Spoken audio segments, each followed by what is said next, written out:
భగవద్గీత గురించి చెప్తున్నాను. హిందువుల పవిత్ర గ్రంథం భగవద్గీత.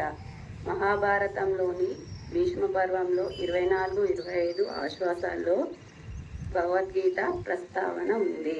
కురుక్షేత్ర సంగ్రామ సమయంలో అర్జునుడు